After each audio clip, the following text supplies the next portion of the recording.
Hi, I'm Malika Bilal. Today, India's economy is booming, but many Indian women have chosen to remove themselves from the country's labor market.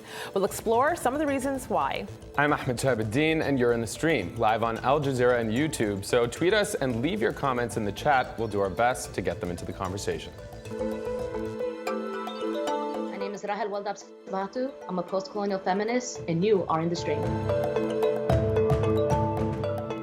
India is among the world's fastest growing economies, but fewer women are participating in its labor markets. The World Bank estimates that just 27% of working age Indian women have paid jobs, with figures for those working in the agricultural sector projected to be even lower.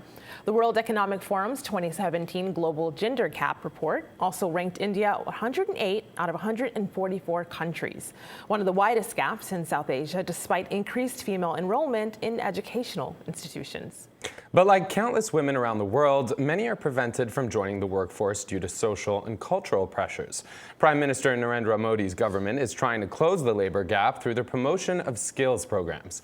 And in 2017, Parliament passed a bill to double the amount of paid maternity leave to 26 weeks. But even that move could potentially cause women's jobs to disappear. So here with us now to help unpack the reasons why there's been such a drop in India's female labor force participation rate. Rukmini S. is a data journalist based in Chennai, India. In Faridabad, India, Anita Anand is the director for Comverse India. That's a communications consultancy firm. And in Turin, Italy, Sher Singh Varick is the program manager for the International Labor Organization's Training Center. He previously served as deputy director of ILO India. Welcome everyone to the stream and of course to our online community. I want to start with a tab. This article has been circulating online. It's from The Economist. Not too long ago, it was released, The Missing 235 Million, Why India Needs Women to Work. And in particular, scrolling down to this stat here, it shows that female employment rate in India, and this is both the formal and the informal economy, tumbled from an already low 35% in 2005 to just 26% now. Rukmini, what's going on? How do you make sense of that? So I think some of the reasons this is happening are positive reasons. There's more women participating in education, and as families get richer, some choose to withdraw their women from the workforce because they see it as no longer an economic necessity. But some of the reasons are definitely not positive. Some of them have to do with supply side problems, that there just aren't enough good enough jobs for women. And some of these are cultural issues. There is clear evidence that even when the family needs women to work, there are cultural things that hold people back from, hold families back from allowing women to work. Cher, do you want to jump in there on your take on why we've seen this significant drop? Yeah, thanks. And I think Rukmini hit the nail on a number of the key issues. So indeed, participation of women has fallen, as you noted in the intro, during a high period of growth. And this has been attributed to, increased enrollment of girls and young women in education. That's something positive.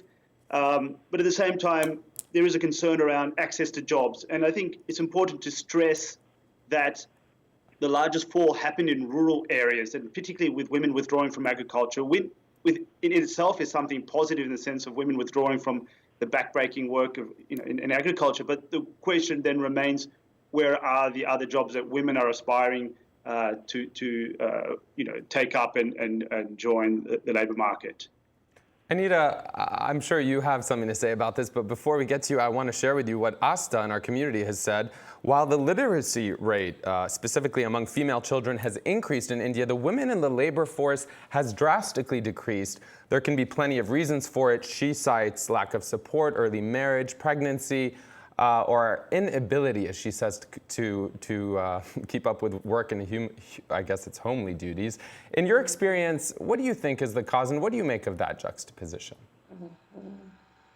I think it's very true, the comment, because India is a very old and a very traditional society. It's very feudal. It's patriarchal. There's a lot of hegemony. And traditionally, roles for men and women have been very much divided. It's very clear that men go out to do the work and women stay at home. And the whole notion of work at home is never defined as work. When you take care of the home and the children and the spouse, the in-laws, the elderly, it's never considered work. Work is defined as something you do when you step out of the house and you get economic compensation. I mean, that's globally the nomenclature for work. But I'm talking specifically about work outside the home, that from a very early age, both men and women are socialized to believe across the board that women will eventually grow up, get married, have children, and men will grow up and have to work and support their families. And despite the fact that we've modernized, we're the fastest growing economy, we're a very large country, and adding to what Rukmini said, there are positive signs, the reasons why women are not going to work. The fact is that women to be out of the workforce is not good for society. And not just economically, it's because women need to feel relevant outside the home. And a society needs men and women side by side. Just jump in there. Yes. Just on that point, I think it is important to, and I agree with a lot was just Anita just said, but I think it's also important to stress that, I think these statistics, and I'm sure all of us are not suggesting women are not working. They're working very much in the household. There's the burden of domestic care, etc. And the crux of the matter is working outside the home and what are the opportunities and the choice to enter the labor market and find jobs in growing sectors. And from an ILO perspective, we would stress the importance of accessing quality employment as well, and the opportunity to also start their own businesses. And I think seeing in that perspective, I think is also important. Rukmini? Just to add again to what Anita was saying, I mean, this is something that actually hits home. I've done reporting around this, but I'm also personally experiencing it because I'm one of the beneficiaries of the government's doubling of maternity leave. I've just had my second baby, and although it's past midnight in India right now, the reason I'm able to do this is my husband's watching the baby. So Our thanks I to wouldn't him. be surprised that that India's very low rates of sharing of the domestic burden contributes to women finding it much harder to enter the labor market. It's interesting. We have a video comment talking about maternity leave specifically. Let's hear from Padma Joshi, see what she had to say. We'll come right back. So first, let's talk about the organized sector. The main problem that women in the organized sector face is lack of maternity leave, or far too few days in terms of maternity leaves. Now, progressive legislation was brought in which more than doubled the amount of maternity leave that women get. From 12 weeks, it was raised to 26 weeks. The thing is that most small companies, whether it be MSMEs or startups, they would rather not employ women at all than give this kind of benefit, because 26 weeks of unpaid leave to a woman, basically according to these companies, makes them an unproductive asset. So far from benefiting women, it actually may just have worked to drive women out of the workforce altogether.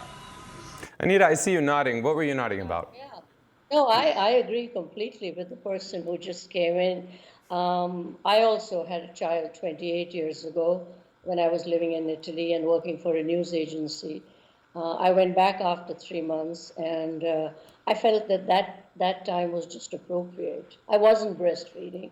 I guess if I was, I would have liked 3 more months leave. But I do know one thing, because I've done a lot of work in women's organizations, and women have worked for me, and I have worked for women, that it's very important for women to stay in the workforce. Because like the comment that came in, if you're out for 26 weeks, chances are you're going to be out of the workforce forever. Because that comment was very apt. Organizations cannot afford to have women be away for that long and to rehire them. There's a whole slew of women that have come into the workforce, that will not be asking for time to take the child to the doctor and to take care of the mother-in-law who can't take care of the child because the child is ill. There are all these social conditions which are never discussed actually when we're talking about figures and labor laws. And apologies to the ILO, sharing apologies to you. But these are all statistics. The reality we do know, right? So Anita, I think what's so interesting about what you said is that 26 weeks is too long, and this is speaking as someone who is in the United States where we don't have any mandated maternity leave, and that sounds like a dream. But I want to pick that apart a little bit, and I'll throw that to you, Rukmini, because I know you're nodding your head there. If that is too long, and that is the government's plan to help encourage women in the workplace, in the workforce, what then is the answer? So first of all, I disagree that it's too long, and I don't think that I'm disagreeing only because I'm in this position. I think I would have disagreed in any case. Many developed economies have even longer or as long mandated maternity leave and haven't suffered for it. In fact, they've offered paternity leave as well, which India doesn't offer. And I would say that employers across the world, when progressive legislation like raising minimum wages or increasing worker compensation and other wages increased, there's always pushback from employers. But as a country, if we're going to have a trade-off between worker benefits and what employers would prefer, I would want my country, or I would want a government to put more weight behind worker security. Yeah, and let me just jump in there quickly as well. Sure. Yeah, sorry. I would support what Rukmini said, because countries that have even more generous maternity benefits have much higher participation rates, and they've been able to find that equilibrium where employers, of course, are supporting this, and of course it does entail some costs, but also the government and workers as well. I mean, there needs to be some sharing of those responsibilities, and I think India is working towards that, and that is a positive step. But it's not the full picture, of course, in terms of the responses needed. It's certainly not, but to try and give a little fuller picture, a lot of people talking about, you mentioned a few other countries, making comparisons perhaps to countries in the region, but what about the Western paradigm in all this? Venkat on Twitter saying, for example, first of all, Western media should stop viewing the role of women in society through West's prism and expect the life of women everywhere to follow the same trajectory as the West, reason being modern West is rights-driven society, whereas countries like India are duty-bound society. Of course, this is an argument we hear often with many issues in terms of the lens. But then quickly, before I hear from you, Anita, on this tweet we just read, Chandra responding saying, I would say that's a regressive thought rooted in our patriarchal society. This idea that Western culture would take over Indian traditions. No progress has ever been achieved anywhere in the world by keeping women within the four walls of home. And what's wrong in following Western culture if it's good for the nation and home? Anita, you're smiling. Well, now you're laughing. Yeah, I love this. I'm really enjoying this. I love it. The thing is that I think role models are great. I think what developed Western economies, especially in Europe, have managed to achieve is awesome, seriously. But the truth of it is that comparisons can only go so far. We can use them as role models, but we also have to look at the reality of India. The reality of it is we have a very large population that is looking for work.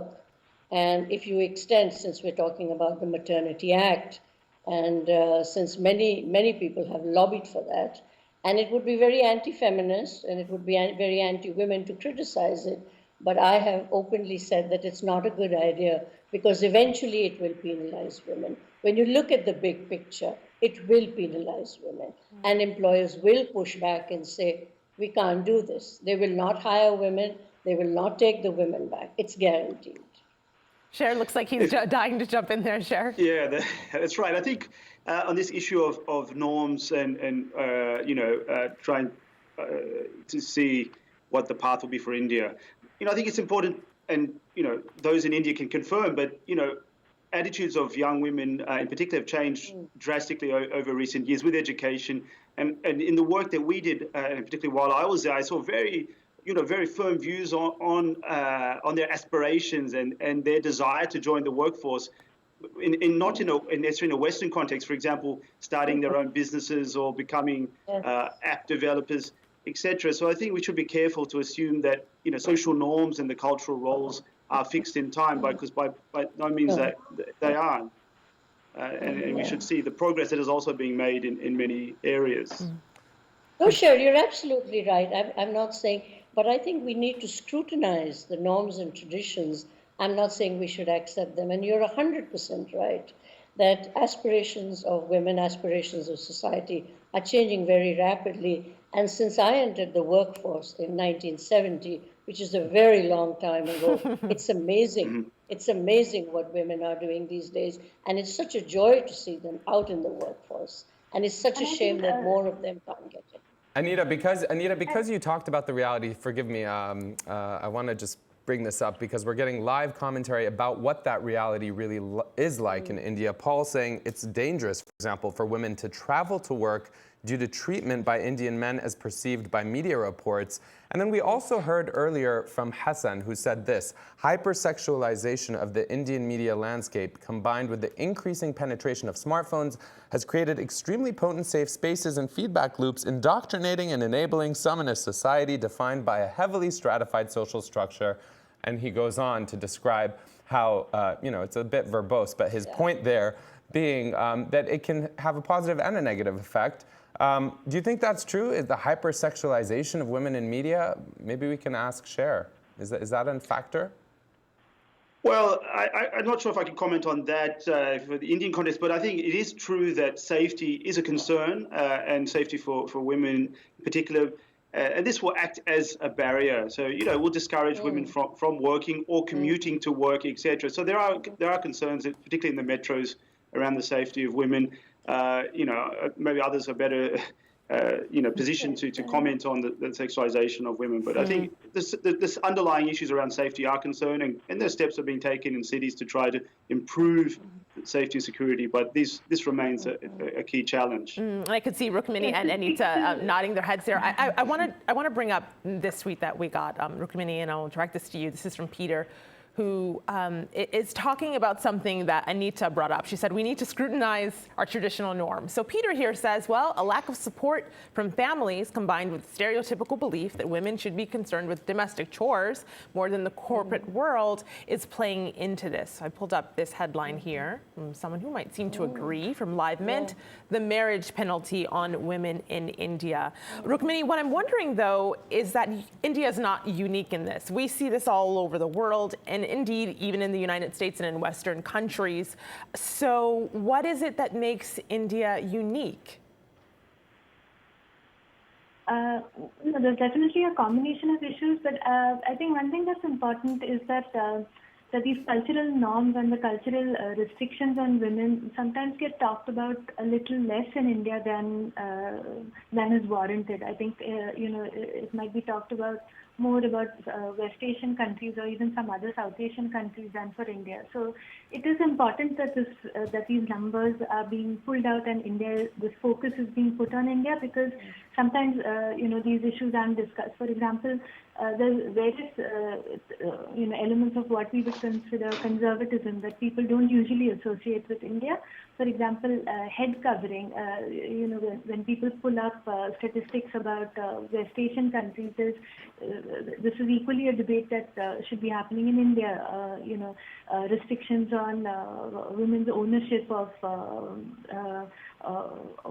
property, or their names on bank accounts. Survey after survey showing that there's still, very strong restrictions on women's autonomy in general. How much does education factor into this, Anita? I'm curious, because a lot of the comments we do have talk about educating women, educating children, education, opportunities leading to employment. And Akanshka on Twitter says, educating our brothers, fathers, friends is hard to do because of the taboo discussion, but it is the only way we can dispel the myths around womanhood.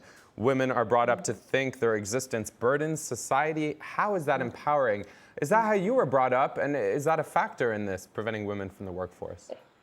I was brought up very differently. I had very progressive parents and no brothers in the family, so there was no need to favor one sex over the other. So I was one of the lucky ones. But I think there is a tremendous scope for awareness raising, and many women's organizations and some men's organizations are doing this in India. But I want to point out something which I think is quite deeply entrenched in Indian society. And Malika asked this question of Rukmini about what makes India unique. I don't know if unique is the word, but it's a particular problem we have in any society that is moving from a traditional and leapfrogging into a modern society. So in some ways, we say we're empowering women, we're giving them choices, we're giving them education, we're giving them degrees and skills, and of course they can go to work, they can be equal to men. Okay, we say all that. But deep down, there is a deep distrust of women, and if we give them too much freedom, what they're going to do with that freedom. If we allow them to work and make their own money, are they going to become the bosses of men? Are they going to start pushing families around? Is it going to go to the head? So in some ways, it's a very schizophrenic kind of messaging that comes to women. For example, girls are told you can be whatever you want to be, but we know that's not true because in that path, as Sher Singh pointed out, you look at sexual harassment in the place, you look at sexual harassment in public transport, on the street, So there are all these obstacles that we must consider. And Anita, obviously family structures and relationships and dynamics are shifting in all of that schizophrenia, to use your word. Mirwat Hussain is sharing one experience. This is her personal experience in a joint family. Take a listen.